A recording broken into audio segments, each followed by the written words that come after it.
China's PMI contracted in April, putting pressure on Asian markets today.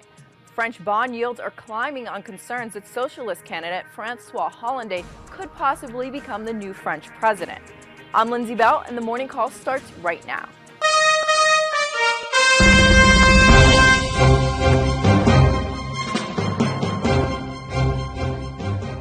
Good morning. I'm Scott Redler, Chief Strategic Officer with T3Live.com. And I'm Lindsey Bell with theStreet, and together we bring you the Morning Call Express.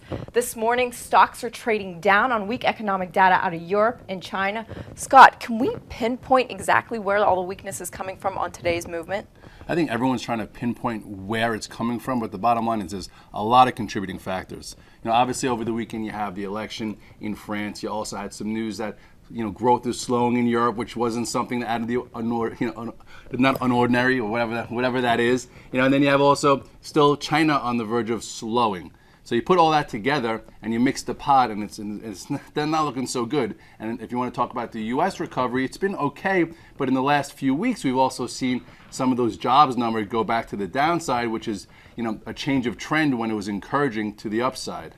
Well, you like to look at the technicals a lot of times, so why don't we take a look at the SPX right now? Yeah, well, if you look at the chart of the technicals, you don't care about everything I just said. Yeah. You've seen some damage, and it's been lining up for weeks. I think it feels like a year ago, but it was only 3 weeks ago or so that we were talking about how IBD put us in a market correction. If you look here at the chart of the SPX, you will see you had ample time to manage your portfolio. Here is that macro trend line that we started to test on that first move lower. If you remember, right around here is when IBD said, look, we're in market correction. We just had 5 distribution days within this mini top here. Get careful, get maybe flat, get short, whatever you're able to do. You had that quick move lower down to the reactionary low of 1357, and then we had a snapback. And we talked last week on how sometimes snapbacks, you retest broken trend lines, which we came right into it. And we talked also about this ascending channel. And I know for me, I started getting short late last week, cheating that I thought we were going to break lower based on the action of some of the leaders. But right now we're opening below.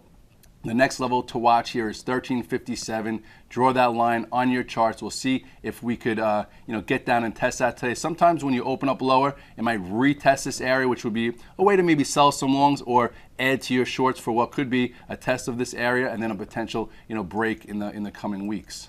And like you mentioned, watching the leaders is important because those guys started to trade down last week. We saw Apple take a dip, and then even the financials. They had pretty good reports, but the stocks reacted poorly to those reports. When you have one of the best companies in America showing relative weakness, obviously that's another sign. And if you remember, when the market had its oversold bounce, when the oscillator was like -90 and went down to flat, Apple went lower. Another sign to lighten up, get out of some tech, maybe get short. If you look here at the chart, it's been very symmetrical. This is that upper level. We talked about the breaking of 620, 622, sliced all the way down to this area. You had a 2-day snapback, which was very tradable, right into this broken accelerated trend line, and then we turned lower. So for today, the low is 570.42 from Friday. Watch this 50-day. It's going to be very interesting to see how it handles. Sometimes it busts through, gets people out of their stops. So I'm going to have like 3 plans. So make sure you tune into my radio to find out how I'm trading it, because if we don't hold that 50-day moving average is 552 to 556 is big, but make sure you know how to do it. I wouldn't be shorting Apple today, but if you're going to buy it, make sure you have a plan.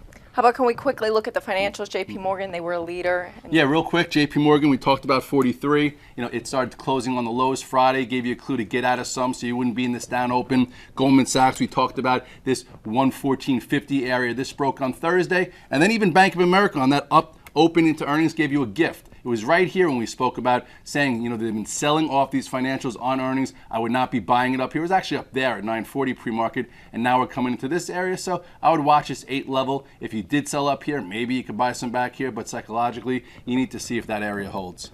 We're going to get into all of that and a lot more in the longer version, so be sure to tune in.